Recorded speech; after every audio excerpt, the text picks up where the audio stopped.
মাশাল্লাহ মাশাল্লাহ, আমার মেয়ে এখন হচ্ছে বরখা ছাড়া কোথাও যেতে চায় না, কিন্তু এখন ওর পর্দা করার বয়স হয়নি, কিন্তু আমি ওকে কিছুই বলি না, যেহেতু ও নিজের থেকে বরখা পরে বাহিরে যেতে চায় তার জন্য।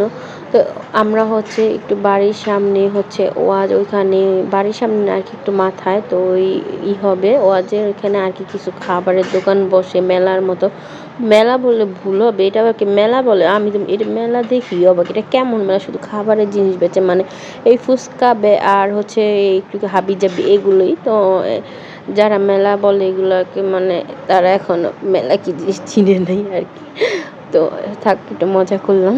তো এই তো, আর মেলার মধ্যে কোনো কিছুই নেই, কোনো রাইড নেই, কিছু নেই, কোনো খেলনার দোকান নেই ওই রকম। ওই যেমন ওই যে আমাদের ফুটপাতে বিক্রি করে ওই রকমই হচ্ছে সাইডে সাইডে কিছু দোকানপাট আর কি।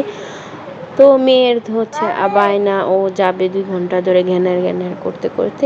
আমরা চলে এসে আমি, মিম, সানজিদা আর ছেলে ছিল ঘুম, ওকে উঠিয়ে নিয়ে গেছি। ওর হচ্ছে জামা কাপড় আর চেঞ্জ করতে পারি নাই, তো এমনি করেই নিয়ে গেছি। তো মাশাল্লাহ, ছেলে আজকে একটা খেলনা দেখেও কিনতে চায়নি, কারণ ওর এই সব খেলনা দিয়ে ও খেলে না, মানে ও একটু বড় লেভেলের আর কি বাচ্চা। তো আজকে কিছুই চায় নাই, ওর বেলুনও ছিল, তো যে বেলুনগুলো করে ওই বেলুনগুলো হচ্ছে মানে সামনে ছিল না। তো আমি তো মনে মনে ভয় পেতেছিলাম কখন জানি বেলুন দেখে বেলুনকে চায়। এখানে হচ্ছে আমরা ফুচকা নিলাম, ফুচকা নেওয়ার পরে তো হচ্ছে মেয়ে যেহেতু নিকাব খুলবে না, ওকে একটু আমি খাইয়ে দিতেছিলাম।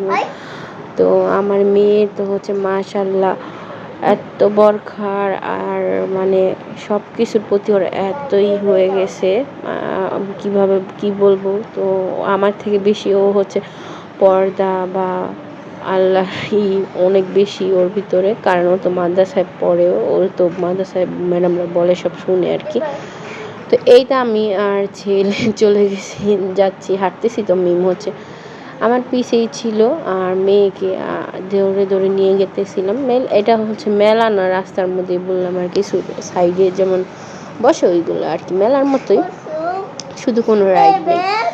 তারপরে এখানে মেয়ে হচ্ছে বট খাবে, তো ও হচ্ছে যে বট অনেক পছন্দ করে, যেটা আমাদের এখানে বট ভাজা বিক্রি হয়, ওই বটটা অনেক মজার হয়, কিন্তু এই বটটা একদম ফালতু, শুধু তেলগুলো ভাত দিয়ে দিছে। আর আমাদের ওখানে 20 টাকার বট নিল, আপনি মানে খেয়ে আবার নিতে চাইবেন, কিন্তু এখানে 50 টাকার বট নিয়ে হয়েছে, একদম জঘন্য ফালতু। তারপরে হচ্ছে এই যে ও এটা কিনছে, এটা ও খায় নাই, এক কামড় খেয়ে হচ্ছে রেখে দিছে। মেয়ে হচ্ছে ঘুরে বসে বট খাইতেছিল, তো পরে বট খায়নি, রেখে দিছে, তেল তেল বলতেছিল কেমন জানি। তো ও কিন্তু ওই সাইডে ঘুরে তারপরে পুরো নিকাব না উঠিয়ে, দেখতেই পাচ্ছেন কীভাবে খাইতেছে মাশাল্লাহ। ও কিন্তু ছোট বাচ্চা মানুষ, পা চাইলে কিন্তু মুখটা খুলে তারপরে খেতে পারতো, খাবে না। তো আমি আর ওকে বলিও নেই, যেহেতু ও যা চায় তাই করুক, ওর ছোটোকাল থেকে যদি ওর মন চায় পর্দা করবে তো ও করুক, সমস্যা নেই আমার কোন। তো এই যে আমাদের 2টা ডুঙ্গি ছিল, ওরা হচ্ছে একটু আবার ঢং করে ভিডিও নিতেছিল, তো ভাবলাম বাদাম নিব। তো আমি যে লোকটাকে যে বলবো যে বাদাম দিবেন, তো আমি বলতেছিলাম লোকটাকে বাদাম খাবেন, তো লোকটা আমার দিকে মুখের দিকে তাকিয়েছিল, তো সবাই হাসতেছিল আমার কথা শুনে। ফুচকার দোকানে গিয়ে ফুচকা খাওয়ার পরে লোকটা হচ্ছে শান্তিতাকে একটা সিরা টাকা দিয়ে দিছে, 20 টাকা। তো ও বলতেছিল দেখছেন আপনি কি দিয়ে দিছে, তো আমি বলছিলাম বাদাম নিয়ে আবার যাচ্ছি ওই দোকানে গিয়ে লোকটাকে বলতেছি। তো লোকটা অনেক ভালো মানুষ ছিল, টাকাটা বলার সাথে সাথে ফেরত দিছে। ভাবছিলাম হয়তো টাকাটা দিবে না, তো তো কখনোই দেয় না, আর কেউ স্বীকারও করে না কোনো দোকানদার কখনো ছিঁড়া টাকা দিলে। তো লোকটা হচ্ছে সাথে সাথে দিয়ে দিছে, বলছে আপা ভুল হয়ে গেছিলো। আমি বলতেছিল ভুল হয়ে গেছে। এই যে বেলুন দেখে ছেলে বলতেছিলাম ছেলেকে বেলুন নিবা নাকি, ও বলতেছিল বেলুন না, ও বেলুন নিবেই না।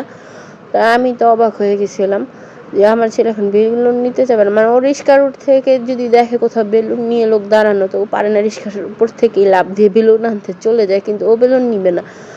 এটা একটু ভাবার বিষয়, মানে ও ছেলে একটু বড় হয়ে গেছে। এখন উনি নিতে চায় হচ্ছে বাইক, বড়দের বাইকটা, আবার ছোটদের বাইক না, যাদের বাইক দেখে তো ও বাইক নিবে। তো কিছু দেখতে পারেন ছোট টুং টুং করে আমার মেয়ে বরখা পরে চলে যাচ্ছে। আমি পুরো রাস্তায় হচ্ছে আমার মেয়েকে দেখতেছিলাম, তো আমার এত মায়া হইতেছিল আমার মেয়ের জন্য, মানে আসেও না এমনি একটা মায়া আদর। তো লোকটা বলতেছিল আপা আমার কাছে তো একটা ছিঁড়া টাকা ছিল, ওই টাকাটা তো এখানেই আছে। তো আমি বললাম না ভাই আপনি টাকাটা দিয়েছেন। তো টাকাটা দিয়ে দিল। এই যে এখানে আবার কি জানি নিতে আসছিলাম দুইজনে, তারপরে হচ্ছে টং টং করে হাঁটতে হাঁটতে আমরা এখন চলে যাচ্ছি বাসায়। ও আবার জিলাপিও নিয়েছিলাম, ভুলে গেছি। আমার মনে পঞ্চায়েতে যে গরম গরম চিকন চিকন জিলাপিগুলো খেতে, কিন্তু এই জিলাপিগুলো একদমই মজা না। কেন জানি আমার কিছুই মজা লাগে না এখানকার, জানি না, না মানে আমার মুখ ভালো না হয়তো। তো এই মোটা মোটা জিলাপি নিয়ে বাসায় চলে আসছি। এই যে বাসায় এসে পড়েছি, আমার মায়ে আমি, মানে আমার মা না, এইটা আমার মেয়েকে আমি আমার মা বললাম আর কি। আমার মা আমি বেশিরভাগ মাই বলি। তো সবাই এই যে আমার মায়ে হচ্ছে গেট লাগাতে গেছে, বুড়িটা মাশাল্লাহ। আমরা হচ্ছে সবাই চলে আসছি, গেট না লাগিয়ে ও হচ্ছে গেট লাগাতে চলে গেছে। তো আল্লাহ হাফেজ, সবাই আমার মার জন্য দোয়া করবেন।